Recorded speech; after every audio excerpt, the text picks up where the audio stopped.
Do we need guardrails in life? That's what we're going to talk about today.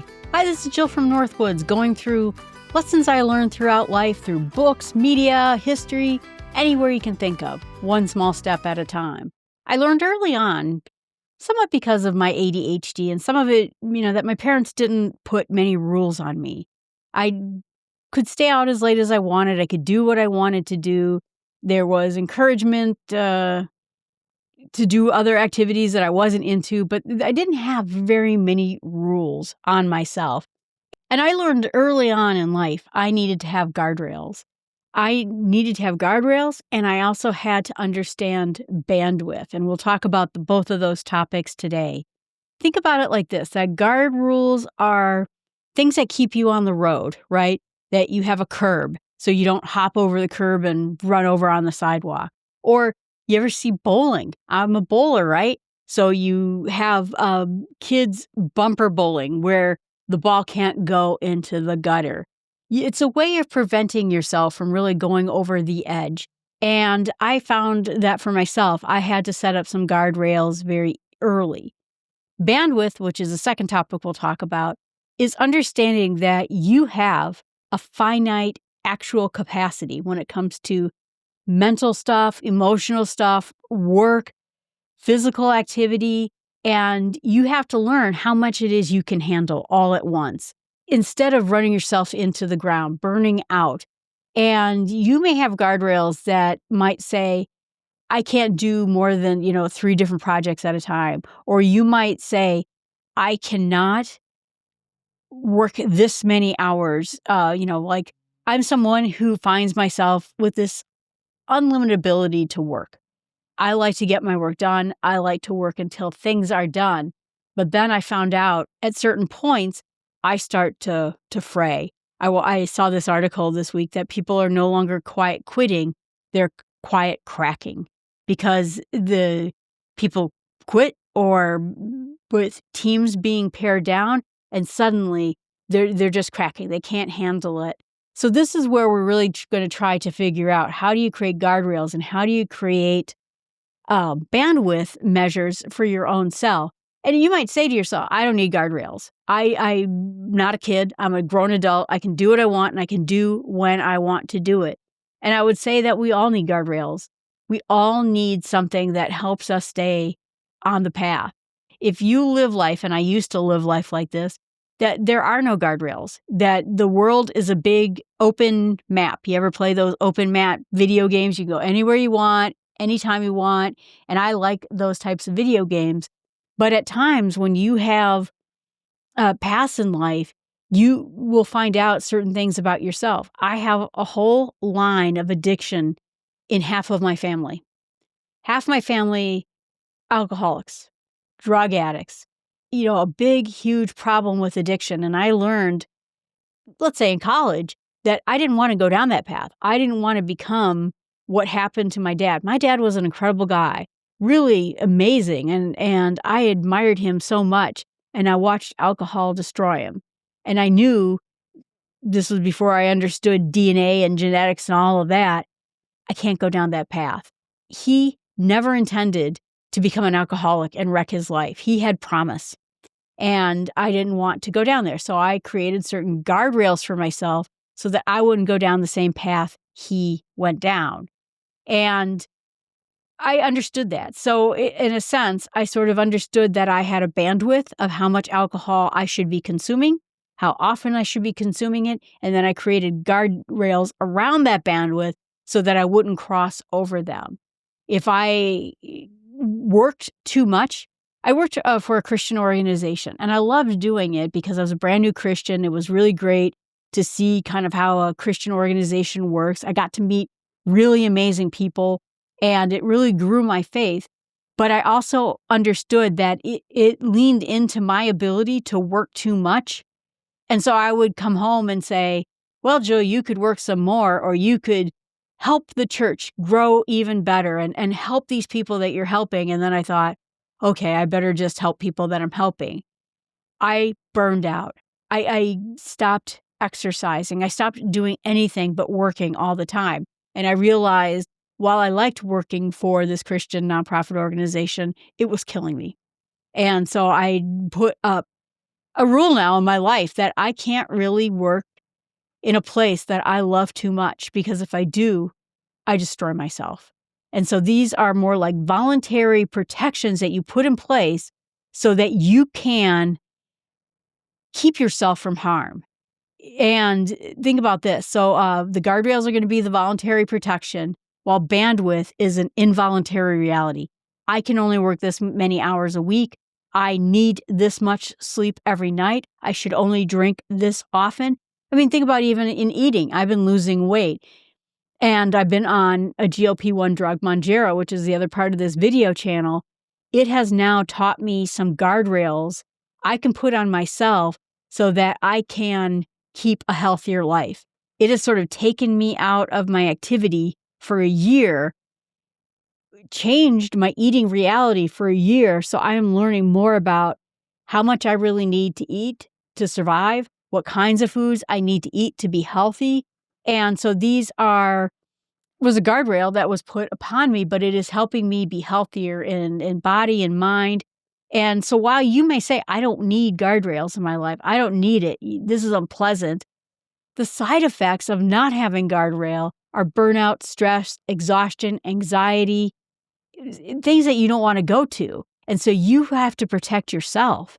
Even if you don't have parents that are protecting you, you need to be protecting yourself in order to make sure you live a healthy and happy life. That's what we're really talking about here.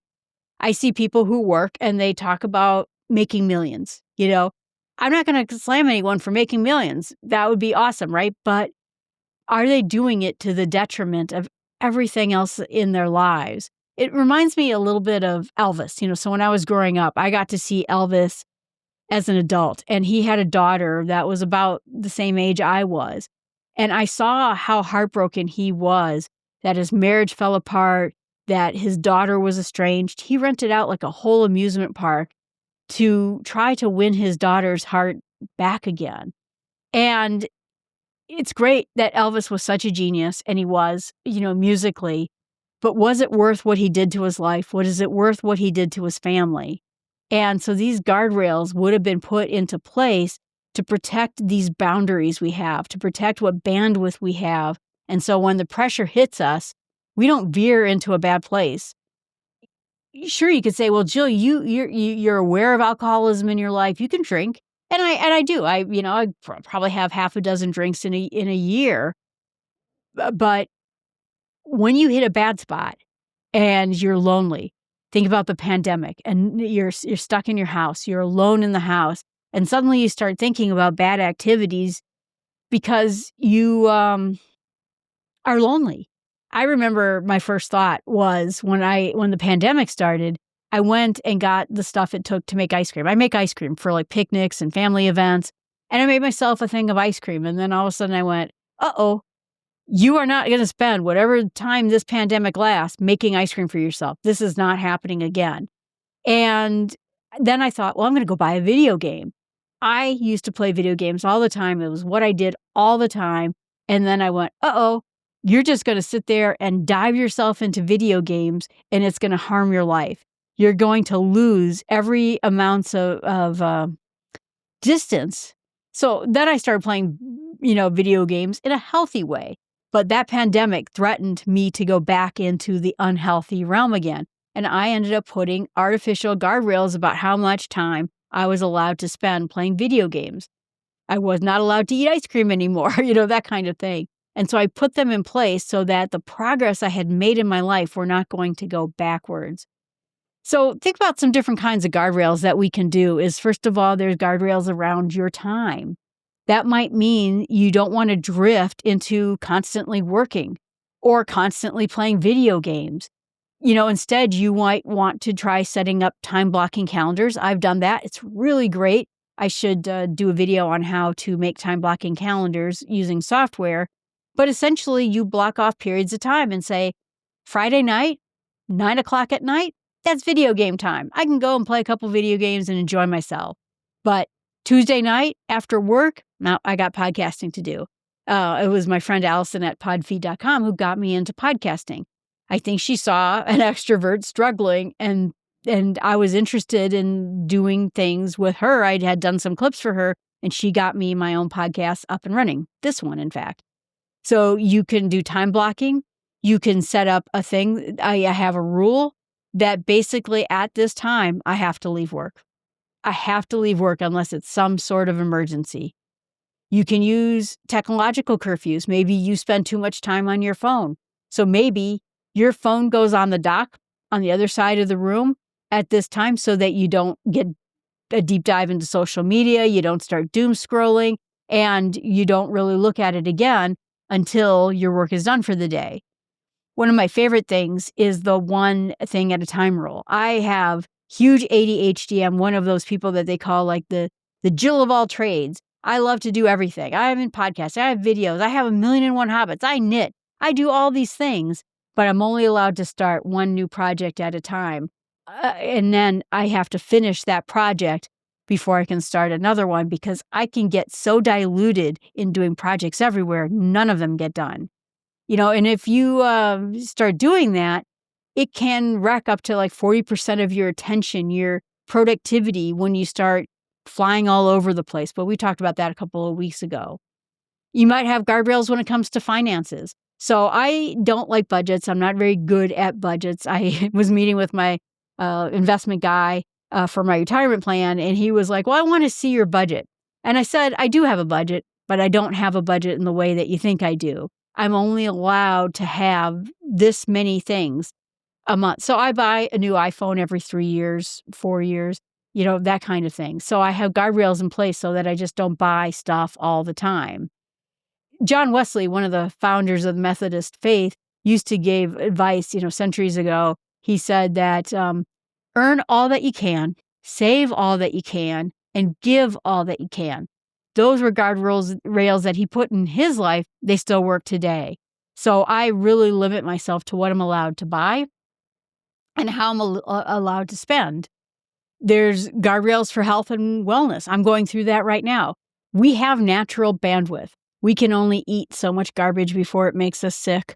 We can only eat so much sugar before it makes us sick. We can only lose so many hours of sleep before we start to get sick. So there are bandwidth limits inside of our own health, and so we set up guardrails to protect them. Monjero is a natural guardrail, and it is allowing me to transform how I eat. So some artificial ones, I have to be in bed at a certain time. This entire house starts having its own sunset with all the lights at a certain time, and then suddenly the light on my bathroom turns on, meaning go brush your teeth, and in 15 minutes after that, the low-level lights in my bedroom turn on so I can hop into bed. I set my entire house to guide myself to go to bed on time. I have guardrails. I'm supposed to be off this computer at a certain time. I have eating rules. So the carbs I'm eating now have to have a certain amount of fiber. Because of this medication I'm taking, I need to have a certain amount of fiber every day. But I also don't eat after 6 p.m. I don't eat any carbs at breakfast time. It is all protein for breakfast time.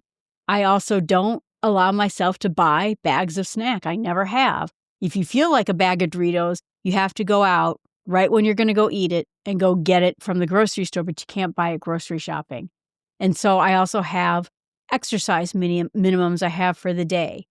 I'm not planning on doing big marathons or anything like that, but I can promise myself that I can at least do 3 workouts a week. I try actually 6 workouts a week, and then I try to do some sort of stretching on Sunday nights. But I've created rules around that health interest. And the nice thing about it is once a guardrail becomes habit, like no late night snacking, I'm not going to eat after 6 p.m., it ended the arguing with myself. Instead of saying, should I get a bag of chips? Should I eat this? Should I get a snack right now? Instead, the decision was already made. And now it has been such a long time where I don't eat after 6 p.m.